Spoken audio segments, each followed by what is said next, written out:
ബാക്കിയുള്ള training ഇൻസ്റ്റിറ്റ്യൂട്ടുകളെല്ലാം dummy project കൊടുത്ത് അവരെ ആ, ഒരു കുറെ തിയറി പ്രാക്ടിക്കൽ ഇംപ്ലിമെന്റേഷൻ ചെയ്ത് അങ്ങനെ റിവ്യൂ വെച്ചിട്ട് ചീത്ത വിളിക്കുന്ന ഒരു കൺസെപ്റ്റ് ആണ് ഇപ്പോഴത്തെ ട്രെയിനിങ് ഇൻസ്റ്റിറ്റ്യൂട്ടുകൾ ചെയ്യുന്നത്.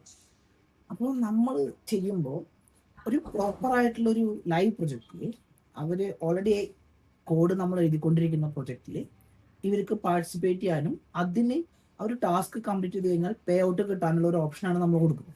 ഓക്കെ. പിന്നെ നമ്മുടെ റീഫണ്ട് പോളിസി ഭയങ്കര ഫ്ലെക്സിബിൾ റീഫണ്ട് പോളിസിയാണ്. ഇതില് നമ്മുടെ ഒരു ഇൻഡസ്ട്രിയിൽ ഇപ്പോൾ ഒരിക്കലും കോഡ് എഴുതുന്ന ഒരു ആവശ്യമില്ല.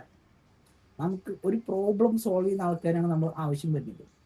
നിങ്ങൾക്കിപ്പോൾ കോഡ് എഴുതൂ, പൈത്തൺ പഠിക്കൂ, ഇത്ര ലക്ഷത്തിന്റെ ജോലി കിട്ടി എന്ന് പറയുന്നേക്കാൾ ബെറ്റർ ഇനി ഒരു സിറ്റുവേഷനിൽ, ഇനി ഇവിടെ നിന്നുള്ള ഒരു കാലഘട്ടത്തിൽ ഞാനൊരു പ്രോബ്ലം സോൾവ് ചെയ്തു, അതിന് എനിക്ക് ജോലി കിട്ടുകയാണ് മോസ്റ്റ്ലി ഉണ്ടാവുക. അല്ലാതെ ഡെവലപ്പേഴ്സിനൊന്നും നമ്മളിപ്പോൾ ഹയർ ചെയ്യുന്നില്ല, ആരും ഹയർ ചെയ്യുന്നില്ല. ഡെവലപ്പേഴ്സിന്, പ്രോഗ്രാമേഴ്സിനാണ് എല്ലാവരും ഹയർ ചെയ്യുന്നത്.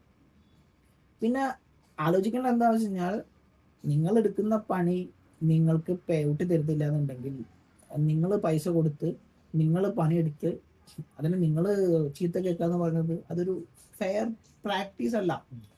സോ നമ്മളത് കുറച്ചും കൂടി വളരെ ലോ പ്രഷർ എൻവയോൺമെന്റിൽ, എന്നാൽ ചെറിയ ചെറിയ പ്രഷർ ഉണ്ട് താനും. ഓക്കെ, ലോ പ്രഷർ എൻവയോൺമെന്റിൽ നമ്മളത് പ്രോപ്പറായി ഇംപ്ലിമെന്റ് ചെയ്ത് അതിൽ ആൾക്കാർക്ക് പേ ഔട്ട് കൊടുത്ത് ഒരു വിൻ വിൻ സിറ്റുവേഷൻ ക്രിയേറ്റ് ചെയ്യുന്നതാണ് നമ്മുടെ ഒരു പോയിന്റ്.